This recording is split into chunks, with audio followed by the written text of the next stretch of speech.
So obviously people will join us as we proceed, but welcome to everyone that's here. Well done for being on time. Okay, so I'll just do a little introduction and a summary for those that haven't been attending before. If you could mute yourself whilst you're, if you're not speaking, that would be really helpful. Or we get this sort of buzzing sound, okay?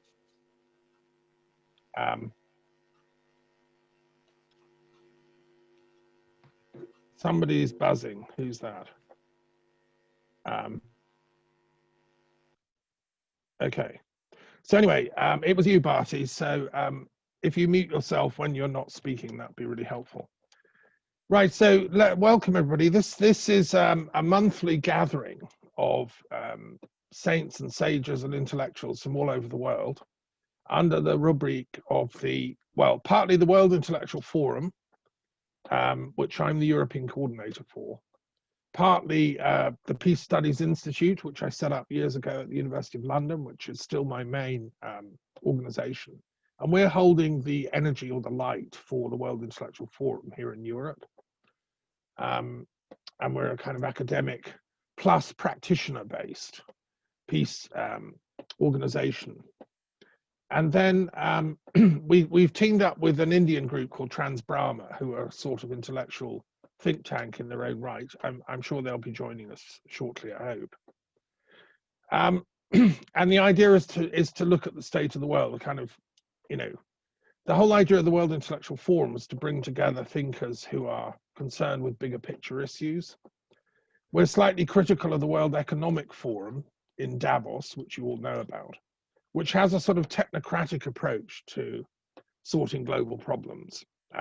Firstly, it privileges economics as a discipline, which it seems to me is somewhat suspect because economics is actually the cause of a lot of the problems in the world, not the solution. And secondly, it's for the very rich, entrance tickets. I mean, if you get an invitation, you need to be at least cabinet level or something. And then you still have to pay $10,000 to attend. I mean, this is a deliberate tactic to filter out, let's say, ordinary people, so that only the elites attend. And of course, they come up with solutions that are privileging the elites. In Britain, like all the last few prime ministers have all attended. So they're not coming up with people-centered policies.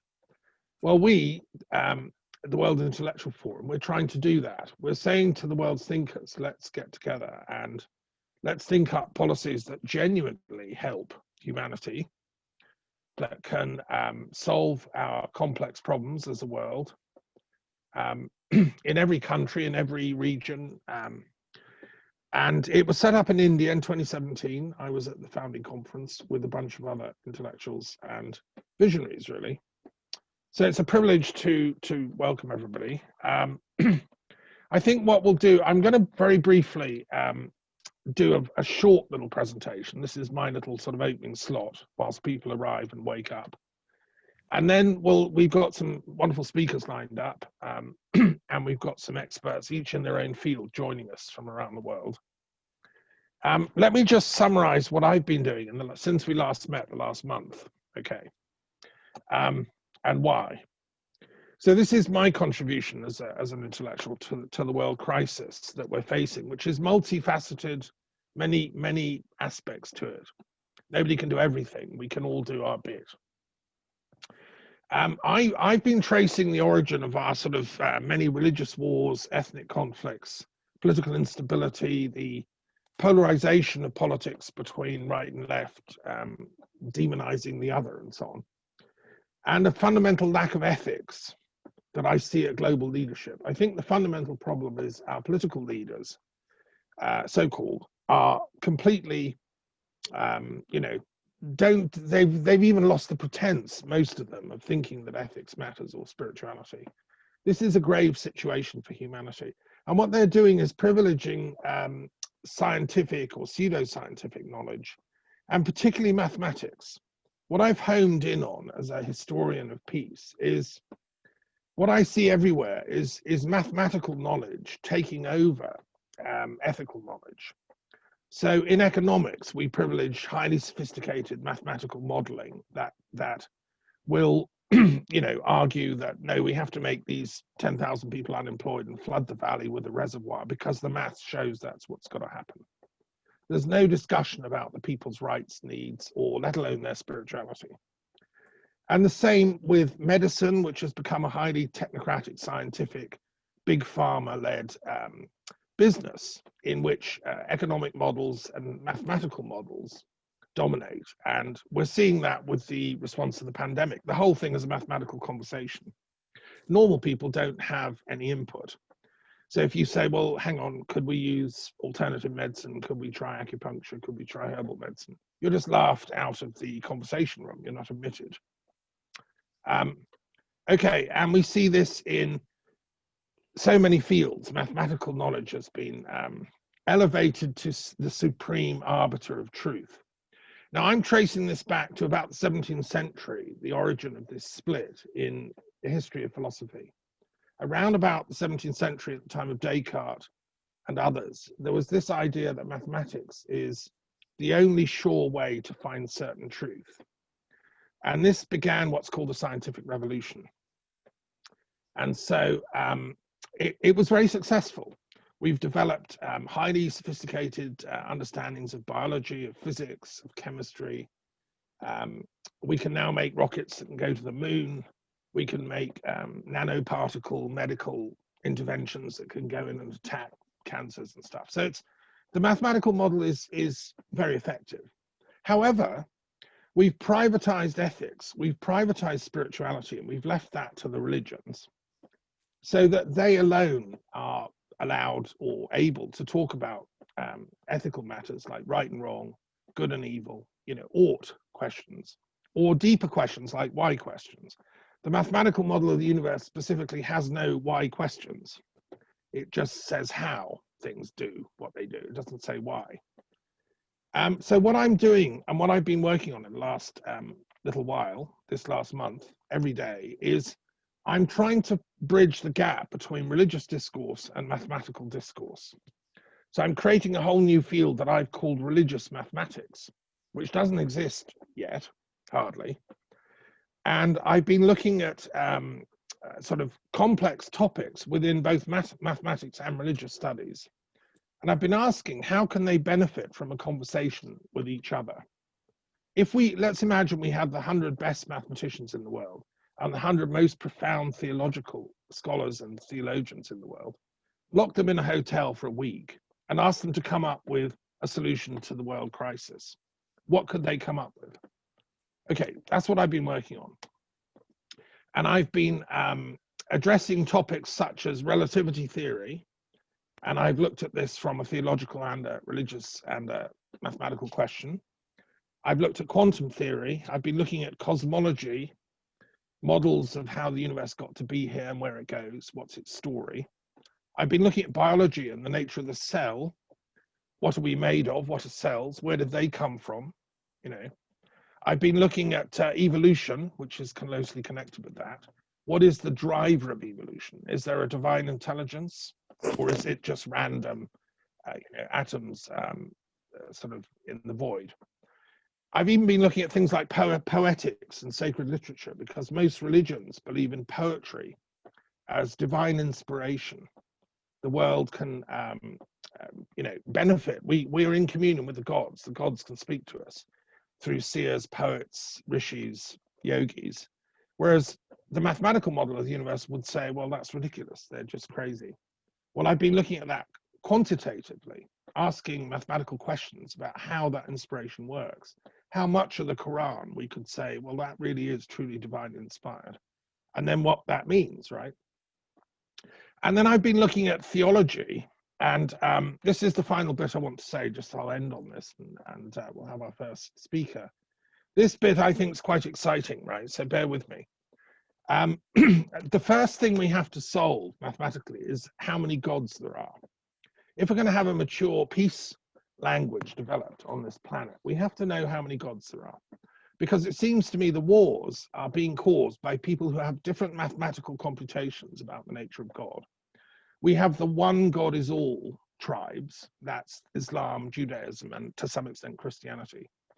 Although, ironically, they fight each other for the last few thousand years because theirs is the only one God. So even the one God tribes fall out. But they're very angry with the many gods tribes on the whole, which we can call the pagans or the primal religions, who say there's a plurality of gods and deities. No, they don't like them. They call them witches or they burn them or whatever. So we have, if we approach it mathematically, we have a whole bunch of people that believe that God is one, the number one, right? And there's billions of them. Then we have people that believe that God is zero, i.e. the atheists and to some extent the Jains and the Buddhists. They're not so convinced there is necessarily a God. They think that God might be the sort of projection of the human mind, and that to develop our intelligence, we should outlive that concept. So I'll put them in the zero category, which was an Indian concept in mathematics. Then we have the two religions who worship the two-ness of things. We could include the yin-yang of Chinese Taoism in that. We could include Zoroastrianism, which says there's Ahura Mazda and Ahriman. There's a good God and a bad God, and they're in eternal struggle. We could include certain Gnostic groups and sects like Manichaean thought, who says there's a war going on between good and evil. A lot of New Age groups even seem to still believe this stuff. You know, there are elements of that in Christianity and Gnosticism. Then we have the people that worship the three, who are the Trinitarian Christians. Officially, they worship Father, Son, Holy Ghost in a threesome, and they say this is the absolute truth. And there's millions of those. They then get very angry if you challenge that. Not all Christians believe in the three idea, but a lot of them do. Even though it was developed after Jesus' time, there's no evidence he himself taught the threeness of God. The Celts, the Druids, also believed in the threeness model. They worshipped deity in three forms: mother, maiden, crone, the phasing of life. Threeness is a way of talking about the process of the Godhead. Hindus also worship the Trinity, the Trimurti, Shiva, Brahma, and Vishnu, cycling around with their consorts of the goddess. So goddess worshippers also quite like the threesomeness of things. Others worship the nine. In Egypt, the Ennead was the ninefold nature of deity. Others, the 12. You have that in many religions.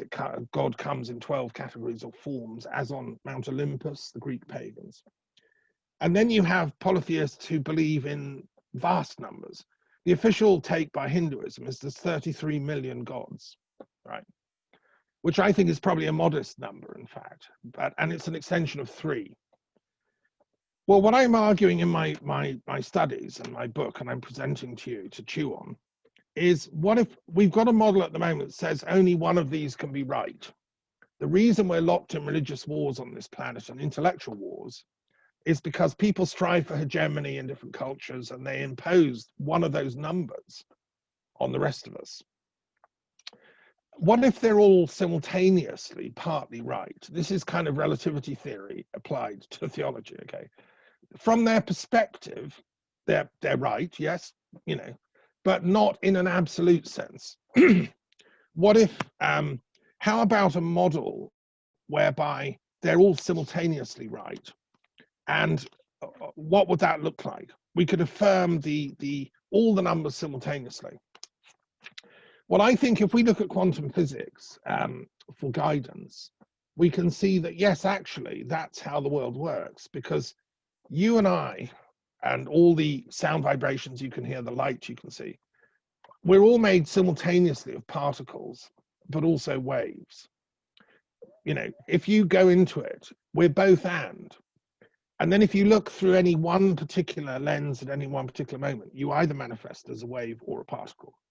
So how about this? How about the God force, let's call it the God force, manifests as now a 1, now a 0, now a 2, now a 3, now a 4, now an 8, now a 9, now a 12, now a 33 million, right? And they're all valid in that moment. we don't need to say, I mean, it's, I think, very simplistic to say, well, which is the real one? No, they all come together as a package, just as you can't do maths if you only had one number or two numbers or three numbers. You have to have the infinity of potential numbers to do advanced mathematics. So I'm saying let theologians get with the game. Let's up the ante of theological discussion, and let's realize that we have to start from a model of the plurality of truth, okay, in this universal field of discourse. Anyway, that's what I've been doing. That's my contribution at the moment to, you know, to the peace treaty, because the interfaith peace treaty I've created, you know, why aren't the world's leaders of religion signing it? Well, obviously because they're all stuck in their own little number box and they think that their truth is the only one. If we're going to get peace on this planet, we have to get across this sort of mathematical gnosis approach to religious thought that actually they're all partly right, and let's you know, start doing some sums again. Okay, that's my introduction. Thank you very much for listening. I hope that that's of interest. And now let's now let's go to our first speaker. I think I'm going to ask. Let me see who would like to go first. Maybe Satyen, because you joined us. You got up very early to join us from Canada. Would you like to comment on what I've said and then go for it? You know, yeah. Certainly. Welcome, and do introduce yourself to those that haven't met. My name is Satyen Raja, and I'm the newest of this group. So thank you so much for having me. I'm in near Vancouver, Canada, and my background is I'm a guide, a mentor, trainer, teacher, author, and on various topics, but mostly having to do with consciousness and leadership and self-realization. So on this particular topic, it's interesting because I've also gone down this route, and there's two main, well, there's two, well, actually three main points that came up here, focuses. I believe this is a really powerful direction and avenue, Thomas, what you've presented. And there's a few people who've done deep work in this I'd like to present to you. One of them, one of my mentors, Charles Berner, his Indian name, yogic name was Yogeshwar Muni. He dove deep down into this whole realm, and I'm going to put in the chat box here. His work was called the Lila Paradigm, L-I-L-A, and the idea is of multi-gods, that there's multiple gods and that we are the actual gods, the divine beings, rather than, and there was a deep mathematical breakdown of his philosophy. I'm going to put that in the link here. And I would recommend those who have an interest in that, you can take a look at that. Now, before he passed away, there was a European physicist named Bijana, who's become a friend. She's created a book of her last about 100 hours with Yogeshwar Muni. So Yogeshwar Muni, or Charles Berner, was a profound yogi, scientist, and mathematician, physicist. So he was aiming to bring this understanding of physics and science together. She had these direct experience, spiritual experiences from doing these Zen koan retreats with Charles Berner, and has then extrapolated his teachings and put it into his book. I'm going to make a book out of it, and I want to see if anyone would like that book. I might be able to get copies, but I'm going to put the link here in the chat box. Now, so I want you to know, Thomas, that there's a lot of work that's been done on this already by very astute minds, and I'm going to leave these links for further investigation. But the consciousness study behind it has been profound. I have one more person I recommend, and Thomas, I believe you've met him. He's in one of the Wisdom Keepers groups at the very beginning. His name is Memnon, African-American wisdom keeper, who's also a physicist. And he's been doing deep work on the connections between physics and spirituality as well. And he's available for a chat if we ever want to have a speak with him. I don't know if he's written anything on it, but my main two recommendations for this work to dive deeper are these two sources. The Lila Paradigm is very unique, and in the world of theology and science and physics, it says that that we ourselves, it's a multi-God theory, that you, me, all of us, it actually has a very specific number of how many gods there are in the universe. It's this infinity from a human level, but the idea is the interconnections between the gods is what makes up existence. And he has got a scientific formula to describe in depth why existence, with all the laws of physics, are here, based on the interaction and the acceptance and non-acceptance of each other as divine individuals with choice. The idea is we are divine individuals with choice. To the degree that I deny or we deny each other that we are divine individual choice, that denial creates a matter, energy, time, and space. To the degree that we accept that everyone is a divine individual with choice, this dissolves or breaks down or makes null matter, energy, time, and space. So the more we are closer to unity consciousness, the less we are immersed in temporal identification. The more we are denying the truth that you are a divine individual with choice, that I am a divine individual with choice, the more it creates, if you will, resistance in the cosmos and generates more time, space, energy, matter, distancing. And so the formula for the resolution of it is in the Lila Paradigm, and ultimately their practices and principles to accept each other as full divine individuals with choice. So I leave it at the summation of that, and any further investigation I'm happy to chat about, or I've left the links in the book, in the chat box here.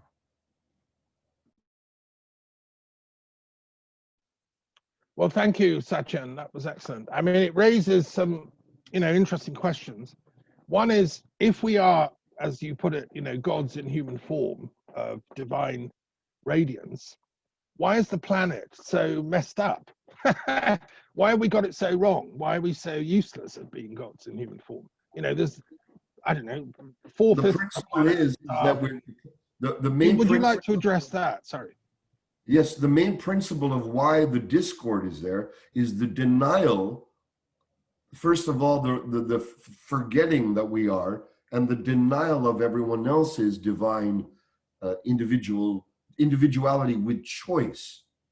So it's denying that the fundamental capacity you have, that we have as individuals, is choice. And the denial of that choice is the generation of matter, energy, time, and space. In other words, dimensionality and separation is reinforced by myself denying that you have that same power as I do. The moment I think I have more power or you have less power, the power differential is the generation of separation.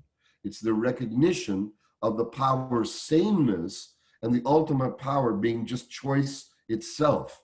So for me to say, no, your choice is wrong, or your philosophy is wrong, or that your construct of consciousness is wrong and mine is correct, that is the denial of your capacity of choice. And that structure in the science of this Lila paradigm, he goes into how that generates matter, energy, time, and space. And those are the dimensionalities that separate us all. And the solution is understanding. So there are many practices of cultivating understanding. What is the individual, what does Roslyn, what does Priscilla, what does Thomas, how can I understand you? And the more we dive into the understanding of each other and each other's choices, that starts to break down separation, creates understanding, and understanding moves us towards slowly ultimate reunion back into remembering that we are these fractal impressions of the divine. Okay, well, thank you very much, Satyen. I think we've got a couple of other questions. Jaya, you have a question for Satyen, I think, or a comment. Would you like to make your point? Thumbi, if you want to go for it. Yes, I asked why there is a denial, what causes the denial, and what is the purpose for this kind of denial? Yes.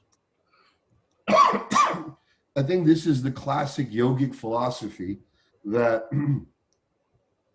it starts off with, first of all, that prior to incarnation, any form, the primary incarnation of being, prior to whenever that was, millions, trillions of years ago, that beingness or the divine was just sitting in void state without any interaction, without otherness, if you will.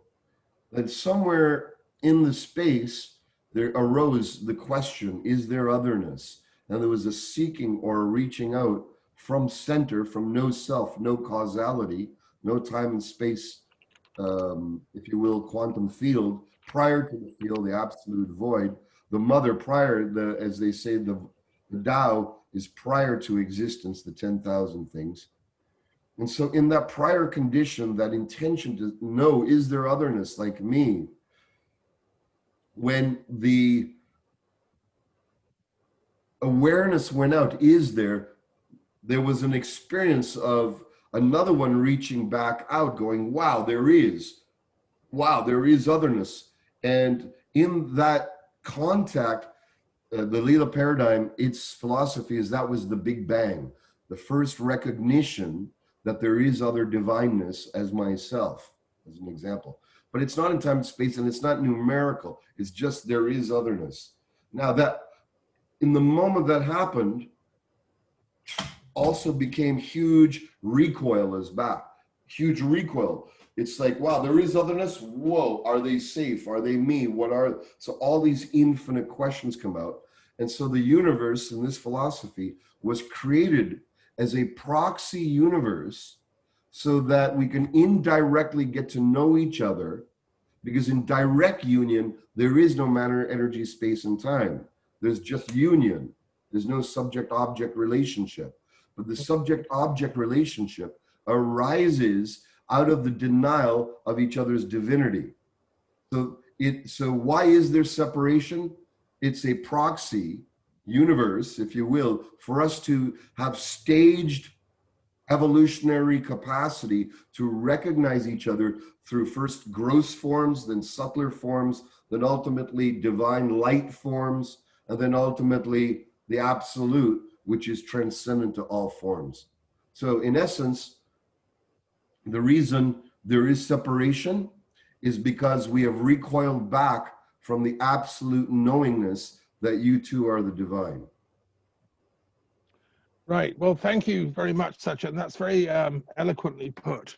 It's very similar, by the way, to the Kabbalah ideas of creation.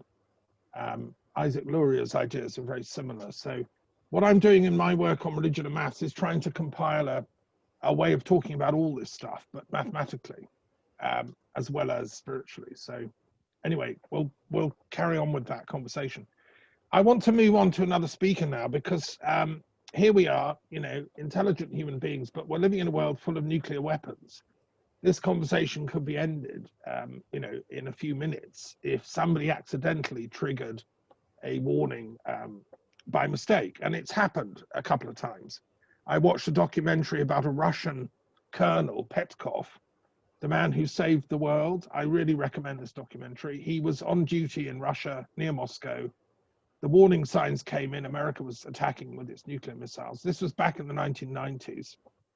And it was down to him whether to launch the response codes and fire all guns blazing and destroy America's cities.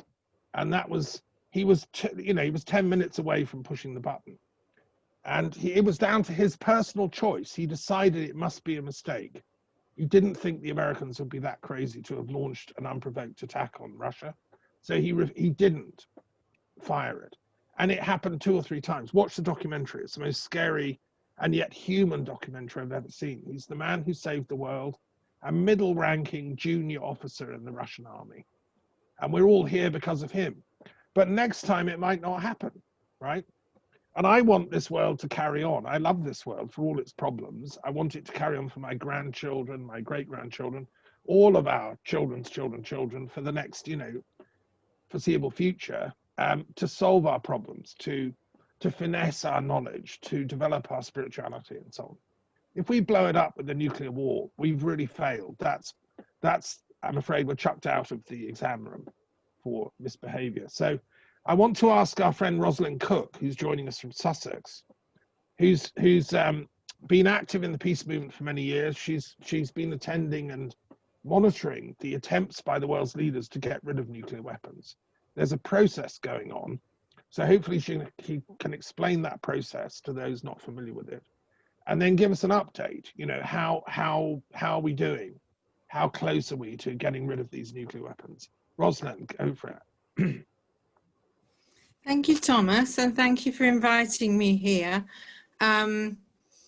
I was very interested in what you said and the other speakers, because the one thing that resonates actually is that what you're talking about, this division between ethics and this religion of science. And I see in that, there's the analogy in the world of disarmament. It's all quite mystifying for the common person.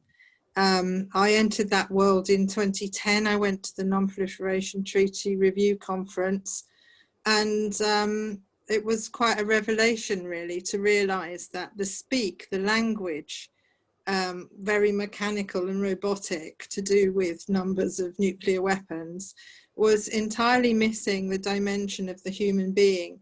And I was actually present when they did the final statement of that conference, included the need to acknowledge the catastrophic humanitarian consequences of any use of a nuclear weapon.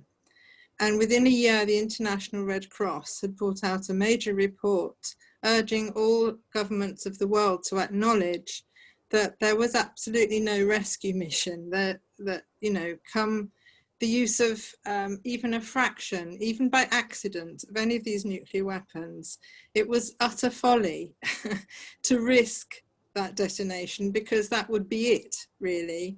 And I've been to umpteen workshops about nuclear winter. It's less than 0.01% of the arsenal in the world goes off, and that's it. Irreversible climate change, billions will starve, and so forth.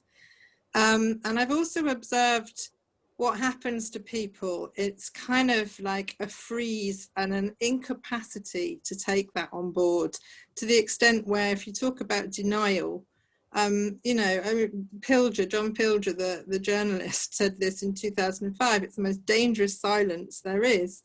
And that's what I've come into, having been very worried about it all in the 80s. And like most people, sort of probably kind of hoped it was all kind of sorted with the end of the Cold War. Of course it isn't. And actually, we are at greatest danger of nuclear war than ever before at the moment. It's 100 seconds to midnight if you take on board the risks also from climate crisis to the human race actually being able to survive.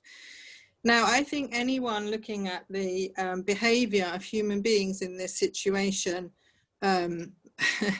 from outer space or whatever, got some perspective on it, would say that that seems to be very irrational behavior on behalf of human beings. I mean, it's a bit of a cliche to say no one wins a nuclear war, but there is still some sort of religious belief in the idea that this deterrence theory is going to work forever, and that, you know, the more bombs I have, the safer I am, and that's okay.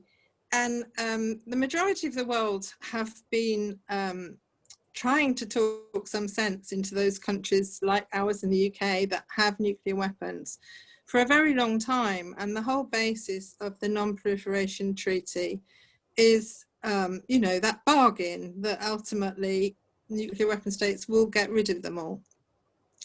You probably know all of this.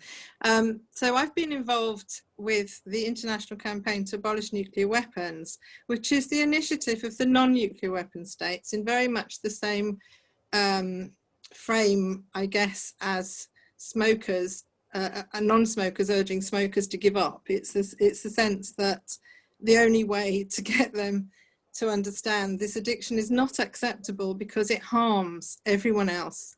The idea that, you know, it wouldn't matter where you were in the globe, you would be affected. And particularly countries in Africa, Latin America, it's very, very clear that there is absolutely no good reason to allow anyone to have a nuclear weapon. And as a human right to life and a healthy environment, there are many, many arguments. But just to fast forward a bit, so the idea to have a treaty to prohibit nuclear weapons was pretty much part of this movement to address the humanitarian consequences and to have them acknowledged. And in the process at the UN, there were a series of, there was an agreement to have a series of conferences that would look into the humanitarian consequences. And, you know, a lot of people were involved in that, which was also unprecedented. Those people who had been subject to nuclear testing, for example, took part in those conferences, along with speakers from the International Red Cross and so forth. So I was able to attend 2 out of 3 of those conferences, along with the international campaign. And it was very much about putting the humanitarian situation across, and we got to a working group that was in Geneva, and at that stage it was agreed to negotiate a treaty. So 122 countries negotiated the treaty, and it was adopted 3 years ago at the UN, and 50 ratifications of that treaty would mean after 90 days after the 50th ratification, it would enter into force. And we had the 50th ratification on the 24th of October this year on UN Day, 75th anniversary of the UN setting up. And so that means that the treaty will enter into force on the 22nd of January next year, 2 days before the 75th anniversary of the first ever UN resolution, which called for the abolition of nuclear weapons along with all WMD. And it is notable that all other WMD have had treaties of prohibition already created. So that initiative really of the majority of the world is supported by the majority of the world's people, and also the Pope has spoken out, and quite recently, a couple of weeks ago, there was an article in the Observer. There's a letter from major bishops, including the Archbishop of York, calling for our government to sign and ratify and engage with this treaty. Of course, there has been huge resistance, and that continues.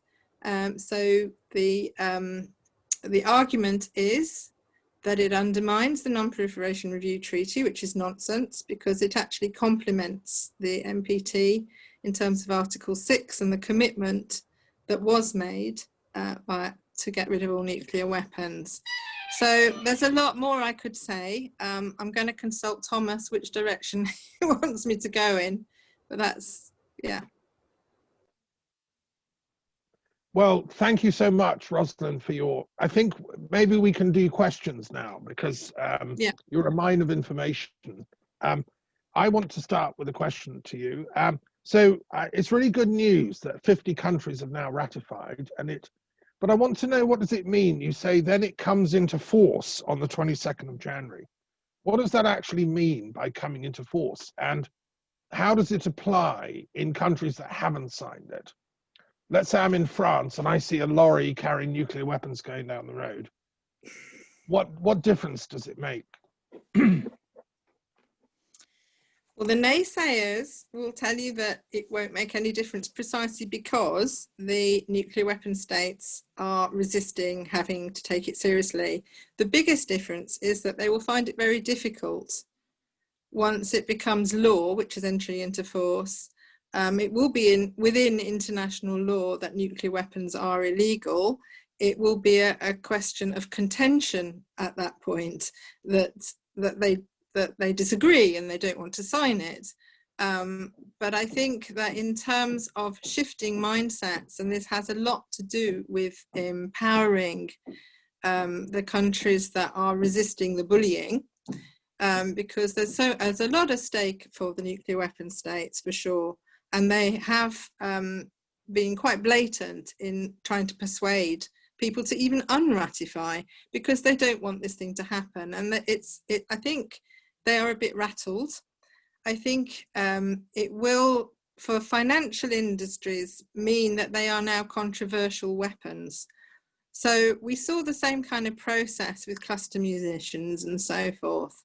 There's a point at which it's probably not a good financial investment, and that's a judgment call that is increasingly happening. You know, the major banks in Japan, for example, have joined this whole divestment movement, which has started with Don't Bank on the Bomb, and has been pioneering that. But that will have a big push with the fact that it's actually international law and agreed by the majority of the world, that they are certainly controversial weapons. And there will be a meeting of the states parties within a year of that date. And there is an opening for countries to engage as observers. And that is the push for governments to get engaged in the conversation and to acknowledge that there is now a law. I think it will just become increasingly difficult for the non-nuclear weapon states, and that it is a question of support being shown in terms of a shift of mindset and an understanding that this is a problem that is huge and faces all humanity. So it's a chance and an opportunity for the stories of those people continuing to be affected by the nuclear testing, for example, to be heard and by a wider audience. And the treaty is also unprecedented in that it includes the fact that there is an obligation to make reparation and remediation for where those environments have been affected. And I think this is going to work in parallel with the fact that environmentalists will get very concerned with the rising sea levels. For example, the Marshall Islands are going under. There's a huge concrete dome which is cracking, and where the US buried a lot of extremely highly toxic waste, and that's going into the sea.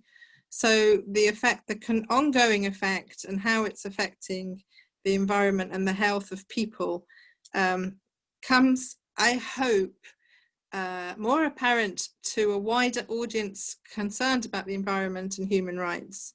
And so the impact will not necessarily, they will try and resist the fact that there is any impact, but I think it will come from people putting more and more pressure on them, and for it becoming more known.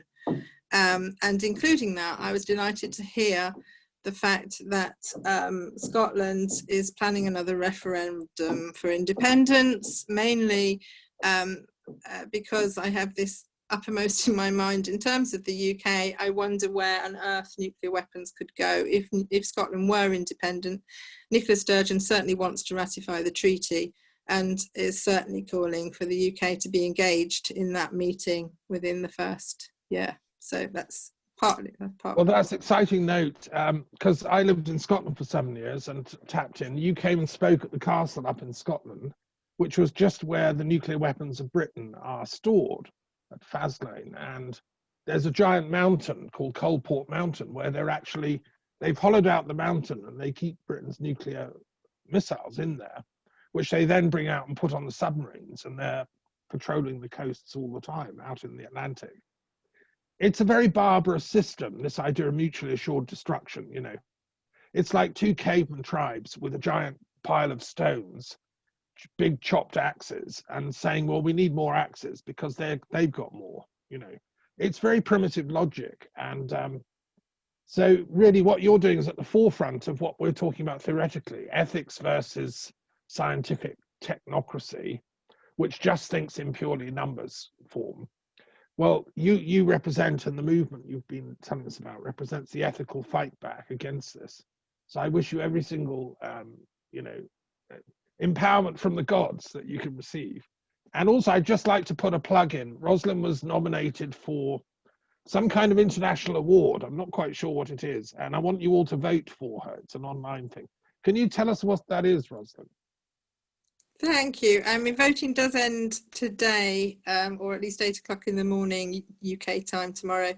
But it's the Global Institute for Evolving Women that's nominated me for this award in the NGOs category. So it's just to acknowledge the work that I've been doing and hopefully make it more prominently known. So thank you for that plug. You deserve it. Could you put the link in the chat later? I will do, thank you. And I do just want to add something, because another piece of news is that I spoke in Brighton, which Thomas knows well, in August at Hiroshima Day, and some councillors attended, and they're putting a motion to the council, Brighton and Hove Council, to support the treaty.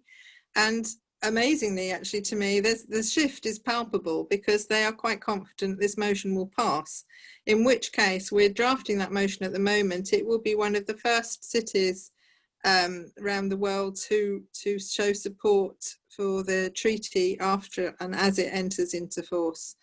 So we're looking forward to mass celebrations on the 22nd of January globally. It's expected there will be bell ringing and cities will be lit up, and that's the hope, that we can get it into mainstream news. So that's the biggest challenge, is to get this all known about, because that is what the, of course, the powers that be want to pretend it doesn't matter and it doesn't exist. Right. Thank you. And lastly, just one final question. So we're all from different countries here, and the World Intellectual Forum has members of different countries. And which countries in Europe have so far signed this treaty? I mean, has Ireland, and also in the Commonwealth, has Canada, has New Zealand? Maybe I should put the link in the chat, because I can't answer all of that, but I know from Europe, it's Austria, Ireland and Malta. And I've also got figures here from the public opinion polls across Europe. 79% of Swedes, 78% of Norwegians, 84% of Finns, 70% of Italians, 68% of Germans, 67% of French and 64% of Belgians support their governments joining the treaty, along with 75% of Japanese. So, okay, I just happen to have those figures to hand. Right, put the link in the chat, that would be really good. And we can look online who's signed it, and then we can get active in local, campaigning, so that, I mean, the Liberal Party in Canada ought to sign this, in my opinion. It'd be a really good gesture. Well, I think, there's a lot of leverage right now to use. Thank you. And if India and Pakistan signed it together, then we could get rid of this fear of, some Third World War starting out between India and Pakistan. I mean, that could be a wonderful gesture for India and Pakistan to jointly co-sign it on the same day. I mean, that would be fulfilling the dream, I think, of both nations. Simultaneously, we have, in another part of the forest, we have Iran's top nuclear scientist being assassinated. And everybody says this was an act of, covert warfare by Israel. Of course, there'll be denials, and the allegation is that Iran is trying to make nuclear weapons, whereas they've actually said we don't want them, they don't have them. So that raises a huge topic of truth in politics and political discourse, and violence. But I mean, has Iran signed this? Do you know? No, it just brings up another point, which is that I don't think they have. I'm going to check it, but North Korea actually took part and voted for the negotiations of it. So I think there's an interesting point to be made about what is security and for whom, because this is putting the human being back into the centre of the idea of security, and rethinking security, especially during the pandemic, is a focal part of this. And people are kind of very much, in my opinion, completely deluded in what keeps them safe in terms of nuclear weapons. And I think the truth coming out is exactly what we need for people to be able to understand what humanity has in common.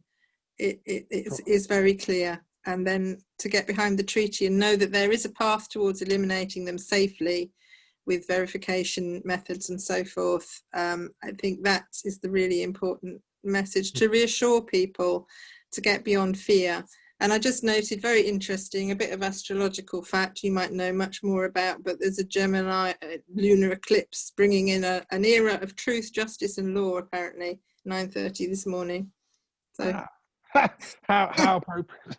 I think we have some people. Sheila is an expert in that. Maybe she can tell us a bit later. I'd love to know more about that. So that's very exciting. Okay, thank you so much. Thank you.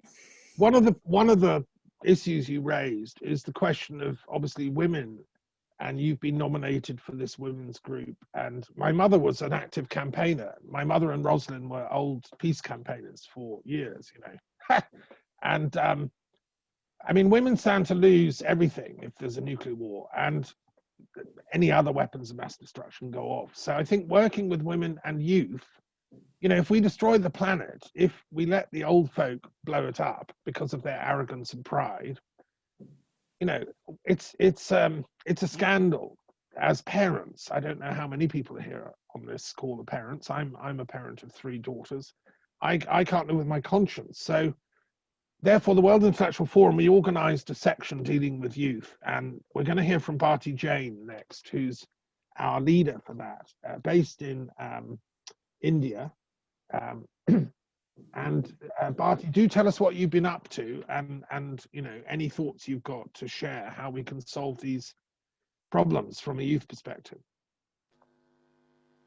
Yeah, hi everybody, and my gratitude to all the delegates and research scholars and all the peace lovers who are here around the globe, and special gratitude to Dr. Thomas Dapon, who took the initiative to bring all the peace lovers at one roof to share the ideas and thoughts, how we all can contribute in this situation in best possible ways.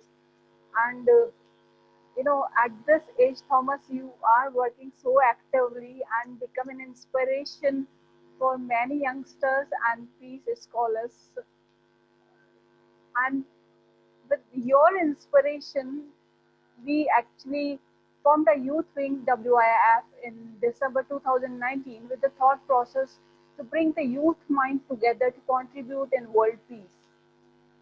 And I am running an NGO. We've had a request, Bharti. Could you come closer to the microphone? Have you got a microphone?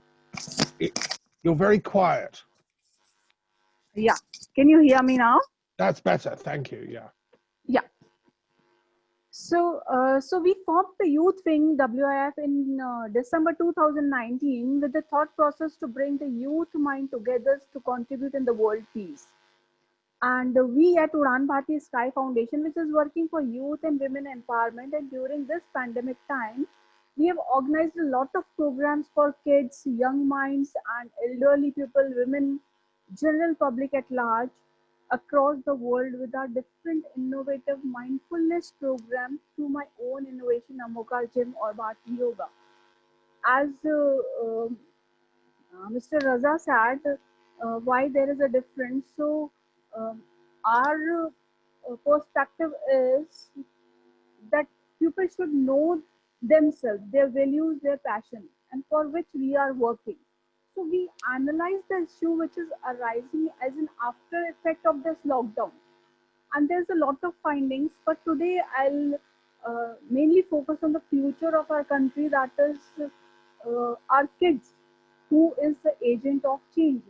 So, and what is the impact of lockdown on their upbringing, their growth, what is happening and why it is happening, and what needs to be done and what solution I have come up with.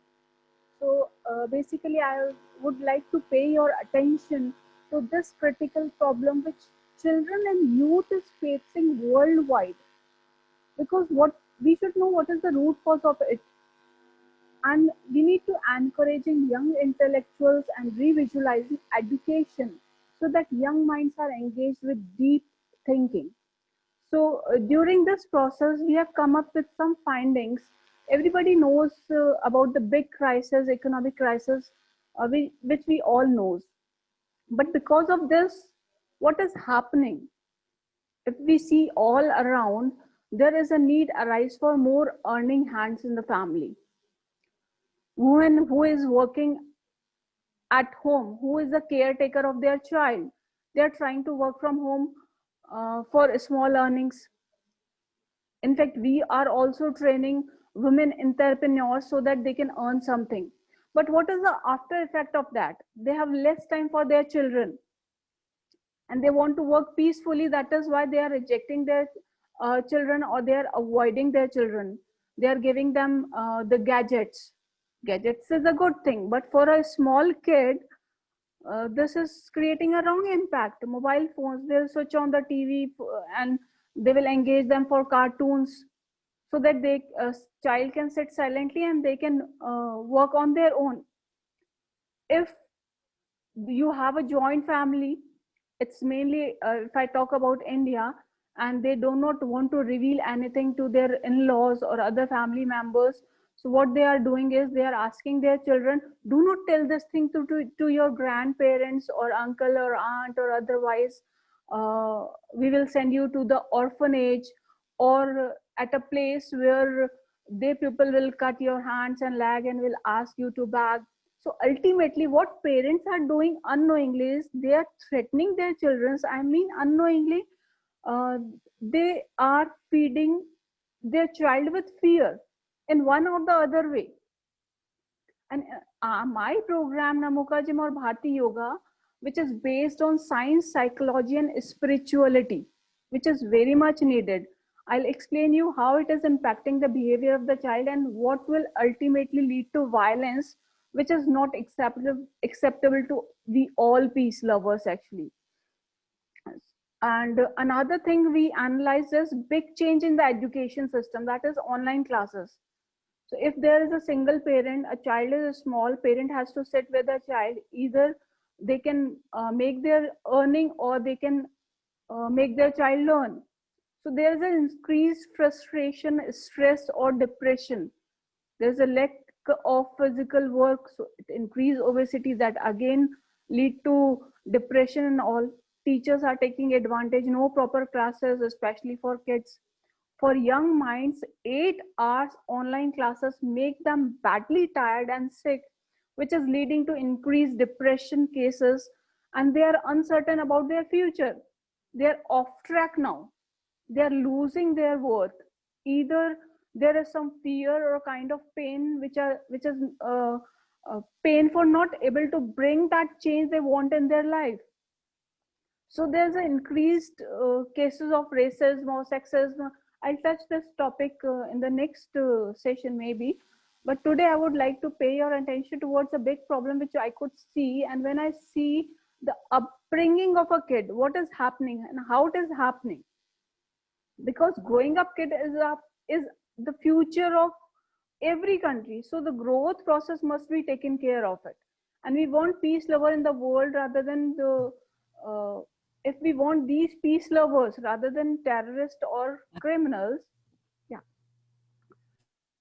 So we need to understand the growth process and the root cause of the thought process, your emotions and your behavior.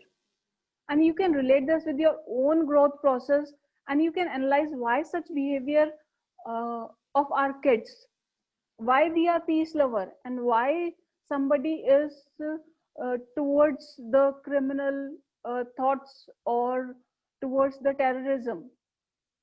It is all about the upbringing and what is happening with our kids. If you analyze it carefully, then the situation is coming to be very terrible, what I can see. So we need to understand the growth process of human behavior. And according to the theory of mind, from birth to age about 8, we learn great things. Much of the learning is done through a process called identification and association. For instance, we touch a hot stove and we have learned to identify the stove and associate it with heat or being burned. It's more drastic case. And during this childhood time, we are learning positive things and negative things.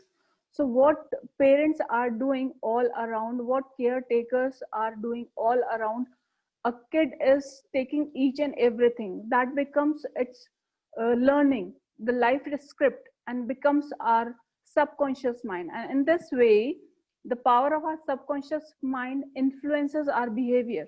So here we need to work upon the kids up to the age group of 8 for their developing behavior. And for this, we have designed a course, a gratitude course for kids, where kids are spending time in like party things or in gadgets. We can start with some gratitude course that can be a part of education system. I have designed this course. If I get the time, I'll definitely share it with you. And after age 8, we start developing what is known as critical mind, like logical reasoning, decision making, and analysis. And this becomes our conscious mind. So consciousness is awareness, what you see, your action you're doing. Unconscious mind is very limited in its ability to capture information, process or information, and then record the information. And this is specifically where subconscious mind come into play. So subconscious is basically reaction and action we realize when we think of it. And subconscious mind controls everything in our body that you do not know consciously, or you cannot think about consciously. This includes like breathing, hormones, immune system, your digestive system, your heart rate, stress, depression, thought process, your cell regeneration, your blood sugar, and hundreds and thousands of functions which we cannot even think of. So conscious mind is only able to focus on only one task at a time. So if I give you a challenge, think of 5 things right now. Just think of 5 things right now and keep them in your mind. Just try it out. You can do it. And concentrate on these 5 things. Okay, how would you do? If you are like most of the people you heard, your head is still spinning from trying to hold on to those 5 thoughts. Why? Because your conscious mind attends to only one thought at a time. I'm coming to the point why conflict occurs. Like that's why I'm giving you this example. So this was our conscious mind accept only one thought at a time. And what about multitasking? We used to say, I can do several things at once, like listening to music and texting and talking to phone or working on computer. Well, in reality, you aren't doing all the things at once. The conscious mind does not have that ability. However, it does change focus very quickly. Let me give you an example. If I have 6 ping pong balls and if I toss them all at once, tell me if all the ping pong balls will bounce back at the same exact time? No. In reality, they are bouncing at different rates. This is what is happening with the human multitask. Our conscious mind is bouncing back and forth between tasks very quickly.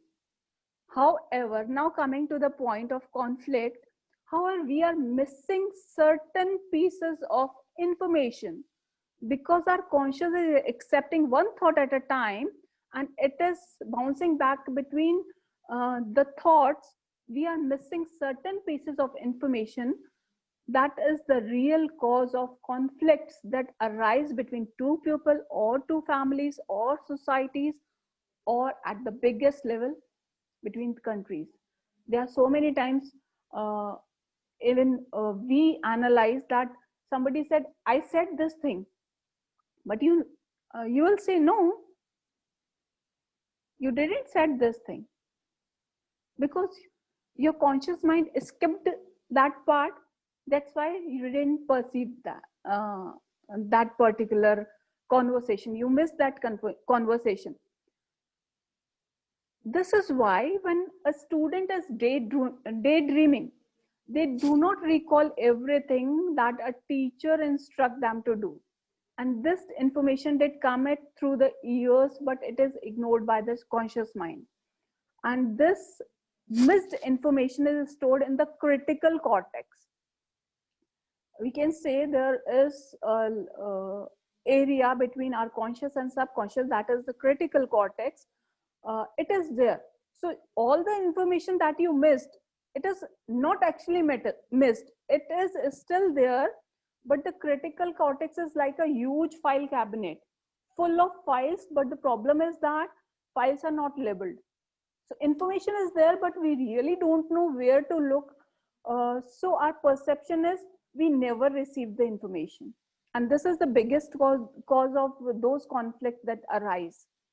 And what happens is, just before 45 minutes before you go to bed at the night, our mind becomes highly suggestible. And when we go to bed, our critical cortex begins to download process to the subconscious mind. Everything which is missed information, which is stored in this critical cortex, this is downloaded in subconscious mind. Sometimes we are aware of this download process. Sorry, Bharti, you've gone off microphone again. We can't hear you properly. So I was at all the missed information is stored at the critical cortex. Am I audible? Yeah. So all the missed information is there at our critical cortex, and 45 minutes before we go to bed at night, our mind becomes highly suggestible, and when we go to bed, our critical cortex begins to download the process to the subconscious mind. And sometimes we are aware of this download process because I'm a wellness consultant, and many of my clients have told me that they have trouble sleeping because all the days events are running through their mind. In fact, you also must have analyzed this thing.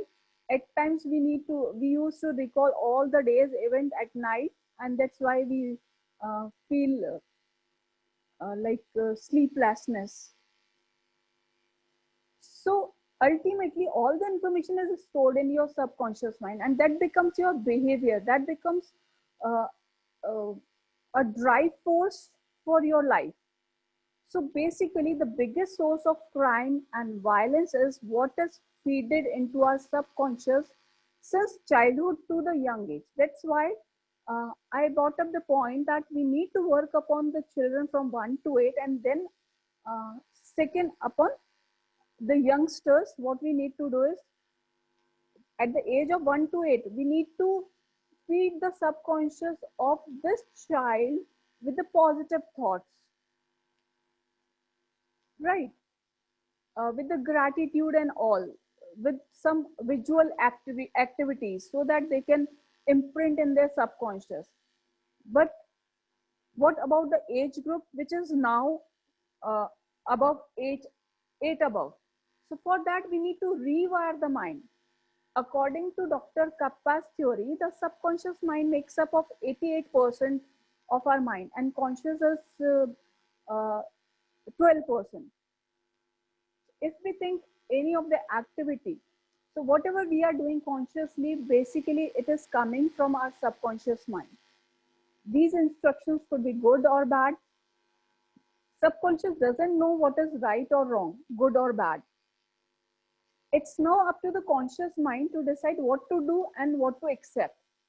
Take a decision and act accordingly, because subconscious stores everything in the same pattern as it comes to it conscious mind. And conscious mind has the logical thinking and the decision making power.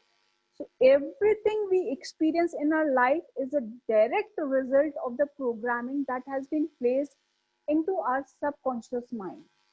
So therefore, if we don't like the program that a computer is running, we simply change the program. So if you aren't happy with your life, don't continue to pretend that you are a victim.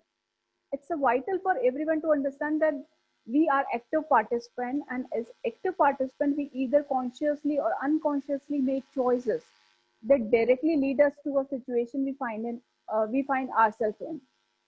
And here we need to work upon the young minds. But the question is it possible for us to rewire our brains to experience more happiness, joy, or success, to direct young minds to peace builders?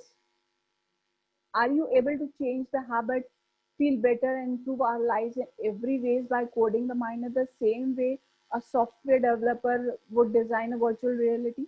The answer is yes. And we at Udan Bharti are working on this. And I have designed few of the innovative programs for kids, youth, elderly people, with this Namokarjan and Bharti Yoga programs, which is based on train your dog. It's train your dog. It's based on science, psychology, and spirituality. I'll give you why I gave this name as train your dog. I'll give you an example. All of you used to go for a morning walk, right? And many of you used to take your pet dog along with you. Just tell me, are you making the dog walk, or the dog is making you walk?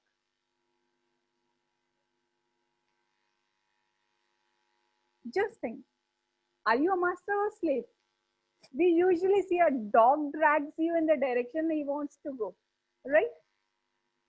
So we know the power of dog. It can drag you anywhere. It has amazing sensing power and strength. And that is the concept of our program. So what we need is train the dog. We have to use the driving force of the trained dog.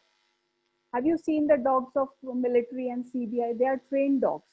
You need to simply give them a purpose and they will automatically find the way to reach their destination or goal. But the biggest problem is everybody is busy in their life. Nobody has time. So this dog is your subconscious mind. So let this dog work for you. That is, let the subconscious work for you. Tell yourself what's important for you. And our courses are designed in such a way that once you learn it, it becomes your habit and you need not to take out extra time for the subconscious programming. All you can do is with your current daily routine. And we should write these kind of courses. We should suggest these kind of courses to the ministries of education. So few courses which we have designed for kids up to age of 8 is build more positive emotion in your home. Here we engage kids to learn gratitude practically with practical games or activities. For youngsters, if you say that you sit for meditation or you go for this ritual, they won't do it. We need innovation. The way a youngster want to learn. So the program we have designed is Be the Best Version of You. It's a 7-day program to program your subconscious to bring joy, happiness, and success. Know who you are basically. So this is a specialized. Yeah. Thank you. Can I just say that because of time constraints, we're going to have to block your details. I mean, you've given us a very, very good overview of your work. Yeah, I was just summing up. Yeah. Thank you so much. You've raised also some very important points that we hadn't discussed before. This question of the unconscious versus the conscious mind, you know, is conflict, war, violence in our unconscious? And if so, how can we reprogram it, retrain it, you know? And the whole question of education that you've raised is vital. It should be underlying all that we're talking about. I worked as a teacher in schools in Britain for 10 years, and the kids were acceptable to some. They were accepting certain kinds of knowledge, but very resistant to others. And I had this brainwave once. What these kids, especially after lunch, they were unteachable. They run around, you know, couldn't take anything in. I had this brainwave. What if schools let kids sleep for an hour after lunch? They just lie them down. And when you were little, when I was at primary school, we had a sleep time after lunch. And that was acceptable. I don't know if they still do that. And I was thinking, if we got our kids to have a sleep in the middle of the day, they would digest the knowledge they've been taught in the morning. It would get into their unconscious, and they would then come back to the afternoon's lessons refreshed and able to take stuff in. You know, and also we would ask them to record their dreams. So So teaching the unconscious is as important as teaching the conscious. That's a really important thing. So I advocate sleep education as part of the curriculum. And if you think I'm crazy, I assure you in about a couple of 100 years from now, that'll be standard. That'll be standard. Okay, let's move on. Thank you so much, Bharti. We have other speakers. And I wonder if Prisilla could share with us. Priscilla's joining us from the New York State area, I think. And she and I have met many times in India through Dr. S.L. Gandhi, working on nonviolence and peace. Priscilla's a sort of hands-on activist involved with mediation in schools, restorative justice, and many other things. And she's running a program which is meeting now internationally that I've been involved with. So tell us what you think, Prisilla, of the solution to the world's problems and how your approach is working in the States. I'm not sure it's working in the States right now. Actually, I've had several thoughts going back to the beginning of this wonderful conversation. I really appreciate being here. It's nice to see everybody and hear your amazing ideas. One of the first things that I thought of, I happened to have gone to a religious high school, and we were required to take religious education. And I remember saying to the teachers, you know, I really don't decide, I don't want to decide on what religion I am. I want to learn as much as I can about all the religions.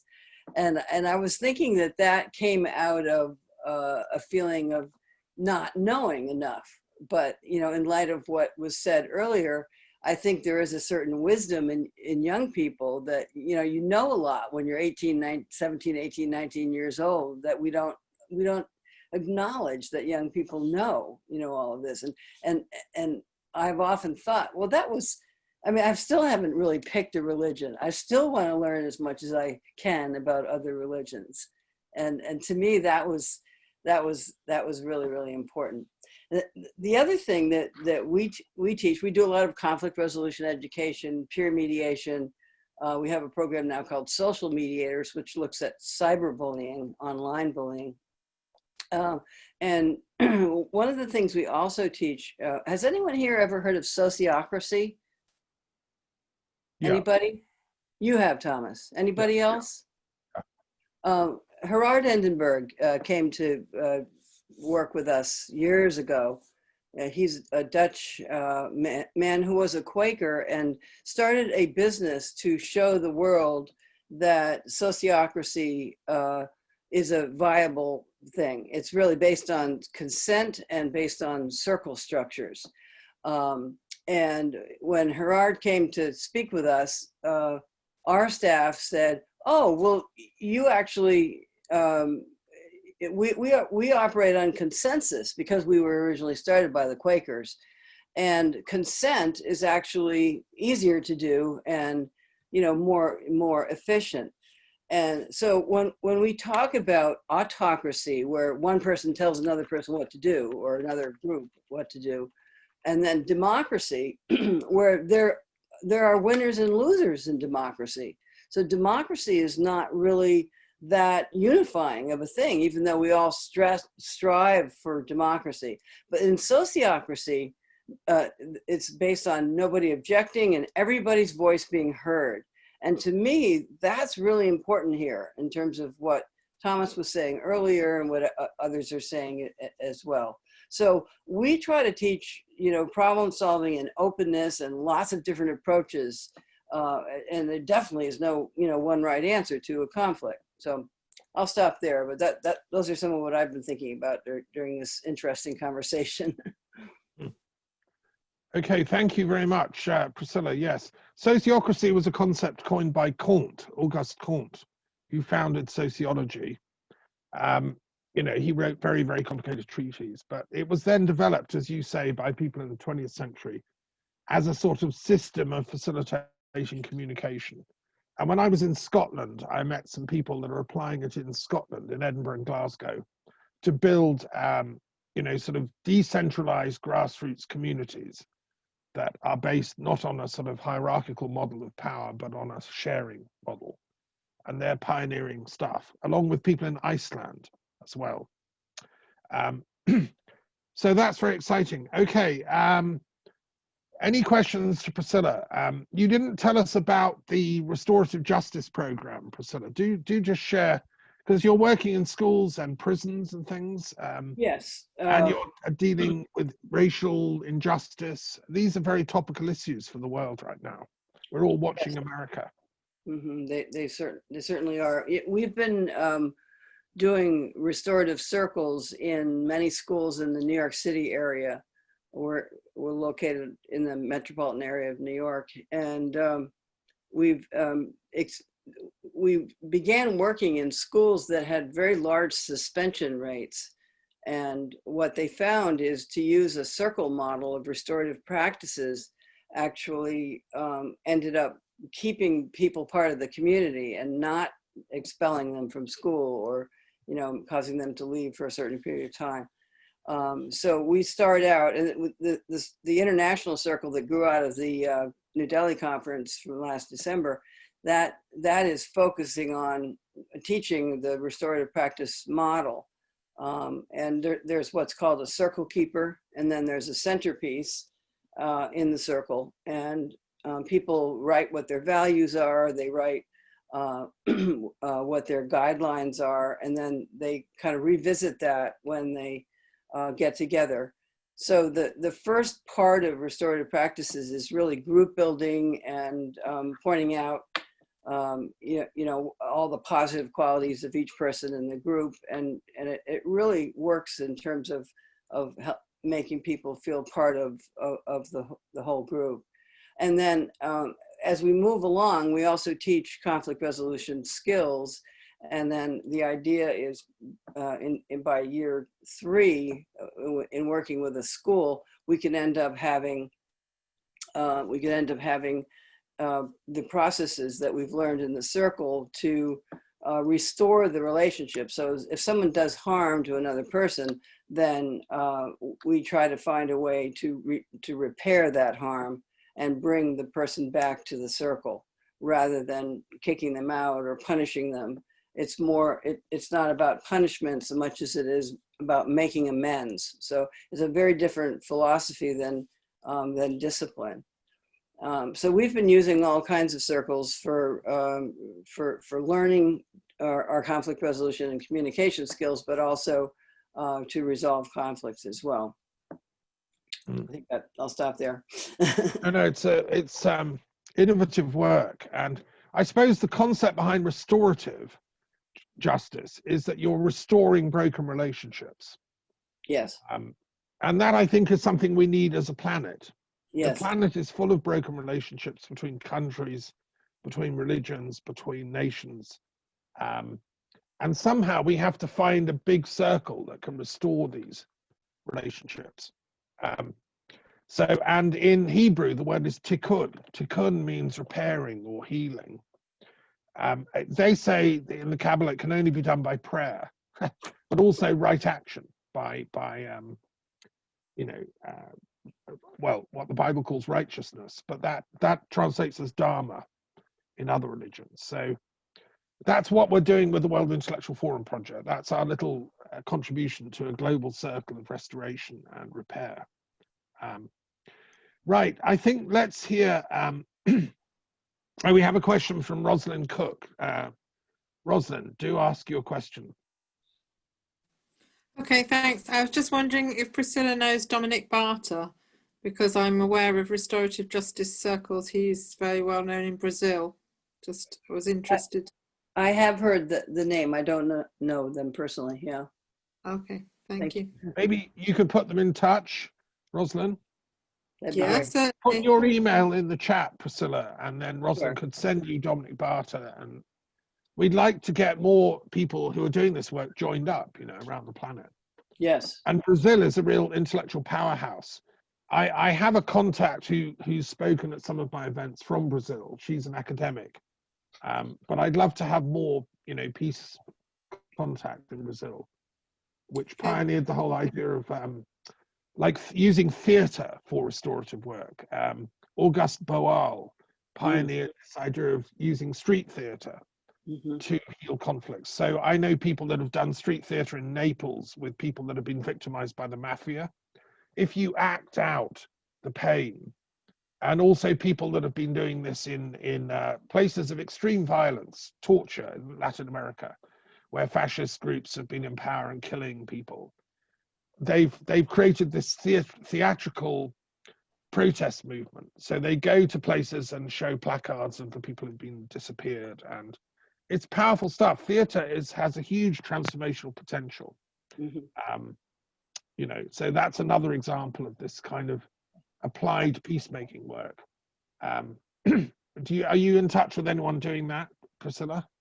Well, actually, before we started Creative Response to Conflict, I actually did street theater and street puppetry in New York City, and we were using Viola Spolin, but we were very aware of the, of other theater movements, and it was very interesting. For example, we would work with a group of people who wanted to protest. Or wanted to boycott lettuce during the farm workers movement way back when. And so then we would help them make up a skit and then go with them to do the skit or the puppet show in front of the grocery store. And that would, give information out to people. And we continue to use, I actually was a puppeteer in New York City for many years as well. So we use a lot of puppetry with very young children, and we use a lot of theater games and theater activities with all ages of people. I think theater, I'm actually really into theater. So I think it's like such an important, and fun. I mean, I have more fun doing theater than almost anything else. I really do. Yeah. So I'd like to ask another speaker to join us. I just want to just say one little thing. I used to be an actor. I love theatre. I could have been a professional, but I went into philosophy instead. But I have written one play about the end of the world. It's The Last Judgment. It's a medieval mystery play about the end of the world. Only it ends happily. There's a twist to it. Unlike the medieval mystery judgments where it ends with God, everyone goes to hell apart from the goodies. This one ends happily, and it's set in the Greek gods. So it's the Greek gods and goddesses doing the judgment. And it's got a twist. So it's theatre, and it's creating the future we want, the happy ending of history, right? And I'm looking for a theatre production company to put this on. I'd like it to be staged in New York, plus Mecca, plus Jerusalem, plus Delhi, all at the same time, opening in the same 4 locations, because it's literally the play about the end of the world. And it stars Dionysus and Gaia. If anyone wants a copy, I'll send it to you. If you know any theatre companies, let's get it out. Look, we have